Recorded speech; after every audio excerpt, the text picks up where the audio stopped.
Lydia diambil dari kitab Kisah Para Rasul pasal 16 ayat 13-15. Kisah Lydia diawali dengan kedatangan Rasul Paulus bersama Timotius di Filipi. Mereka berjalan menuju sebuah sungai. Pada saat yang bersamaan, Lydia dan teman-temannya sedang berada di pinggiran sungai untuk beribadah. Kemudian, Paulus dan Timotius memberitakan firman Tuhan tentang keselamatan, dan Lydia mendengarkan dengan sungguh-sungguh. Maka Tuhan membuka hati Lydia dan Lydia menyerahkan dirinya beserta seisi rumahnya untuk dibaptis dan menjadi hamba Tuhan. Lydia memulai pelayanannya dengan menyambut Paulus dan Timotius untuk beristirahat di rumahnya selama beberapa hari. Lydia merupakan seorang penjual kain ungu dari kota Tiatira. Pada zaman dulu, kain warna ungu terbuat dari kulit hewan yaitu siput laut. Orang-orang di kota Tiatira mengambil cairan dari kulit siput laut, lalu benangnya dicelupkan sehingga menjadi warna ungu. Dan benang itu dibuat menjadi kain, pembuatannya sangat lama sekali dan prosesnya panjang. Bahan dasar dan proses pembuatan warna ungu yang sulit ini membuat kain ungu menjadi mahal harganya. Itu sebabnya kain yang berwarna ungu hanya dipakai oleh orang-orang kaya atau orang-orang yang penting saja. Hal itu menyebabkan Lydia menjadi seorang yang kaya namun tidak sombong, melainkan selalu menolong sesama.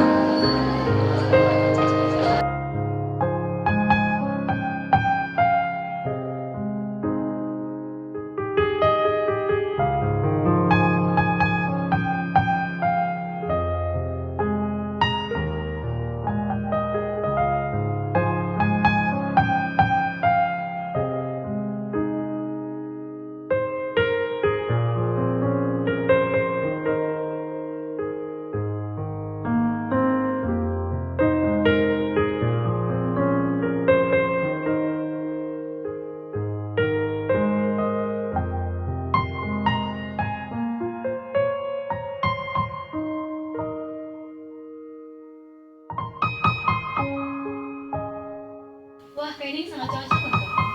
Benarkah? Iya, saya akan memberikannya secara percuma-cuma kepadamu. Ah, tidak, ambil saja. Tidak. Simpan saja uangnya. Baiklah.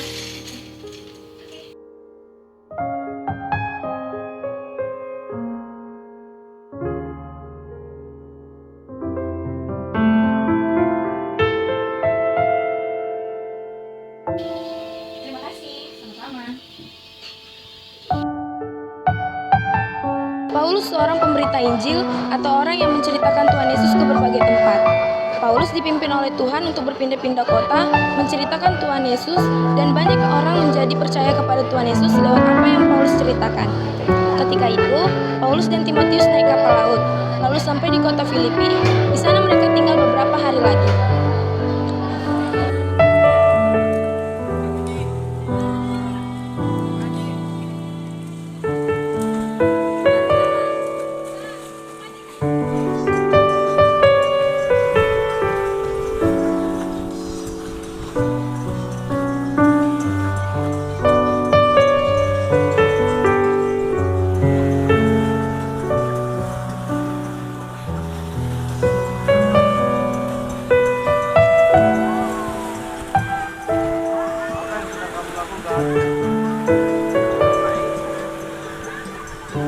Paulus dan Timotius melanjutkan perjalanannya.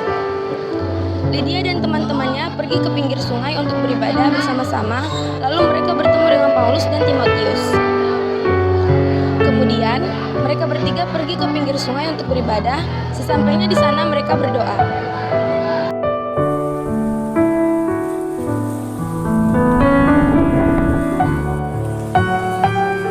Paulus dan Timotius telah tiba di tepi sungai, tempat Lydia dan teman-temannya berdoa.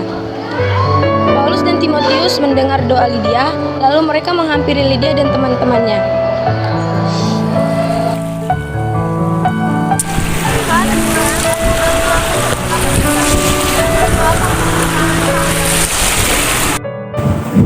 Halo, saya mendengar kalian berdoa tentang hidup yang kekal. Ya benar, saya melakukannya. Kami akan menceritakan tentang anak Allah yaitu Yesus Kristus kepada kalian. Jadi, saya akan menceritakan kepada kalian semua mengenai keselamatan yang diberikan oleh Allah. Di Yohanes 3 ayat 16 tertulis, karena begitu besar kasih Allah akan dunia ini, sehingga ia telah mengaruniakan anaknya yang tunggal, supaya setiap orang yang percaya kepadanya tidak binasa, melainkan beroleh hidup yang kekal. Nah, di sini Memang kasih Allah sangat luar biasa kepada orang-orang di dunia ini, sehingga dia menyerahkan anaknya satu-satunya supaya setiap orang yang percaya kepadanya itu tidak akan binasa tetapi menerima hidup yang kekal. Allah mengaruniakan anaknya sebagai korban penghapusan dosa manusia di atas kayu salib. Perdamaian mengalir hati Allah sendiri yang penuh kasih. Korban Kristus bukan suatu tindakan yang terpaksa dilakukan oleh Allah. Jadi kita semua telah diselamatkan melalui pengorbanan Tuhan Yesus Kristus di kayu salib. Dengan begitu kita harus menyerahkan seluruh hidup kita untuk sepenuhnya menjadi anak-anak yang setia serta melayaninya. Lydia mendengarkan firman Tuhan dengan sungguh-sungguh dan hatinya pun terbuka oleh kebenaran firman Tuhan.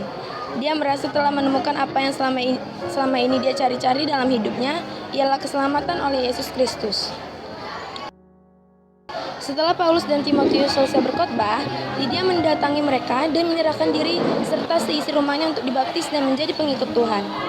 Keesokan harinya, Lydia dan seluruh anggota keluarganya pergi ke sungai tersebut untuk dibaptis oleh Paulus dan Timotius.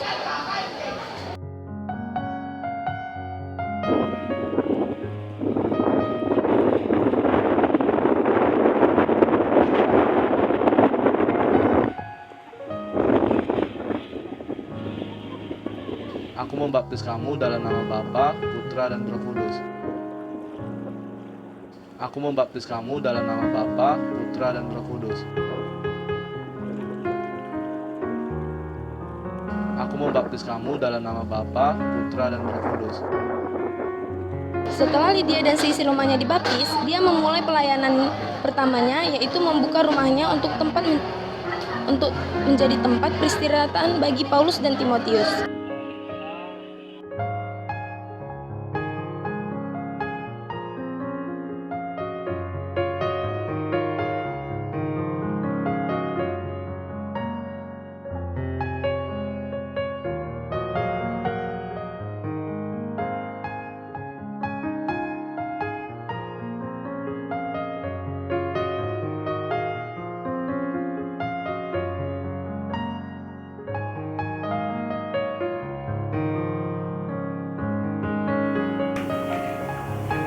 Inilah tempat kediamanku, marilah masuk. Baiklah.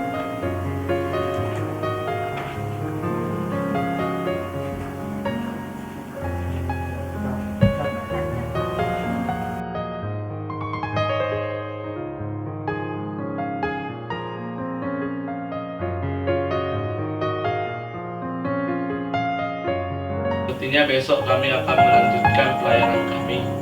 Ya benar, terima kasih telah memberikan kami tumpangan di rumahmu. Semoga Tuhan selalu menyertai kami. Ini ada sebagian dari penghasilanku untuk membantu pelayanan kalian, terimalah ini.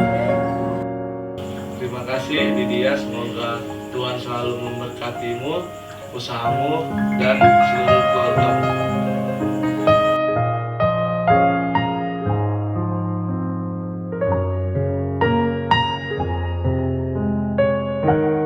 Manfaat yang dapat kita ambil dari kisah Lydia adalah Lydia semakin diberkati pekerjaannya oleh Tuhan karena dia memiliki karakter murah hati yang bersedia memberikan sebagian dari penghasilannya untuk membantu pelayanan Paulus di Filipi. Dengan demikian, marilah kita mencontoh sosok Lydia yang murah hati.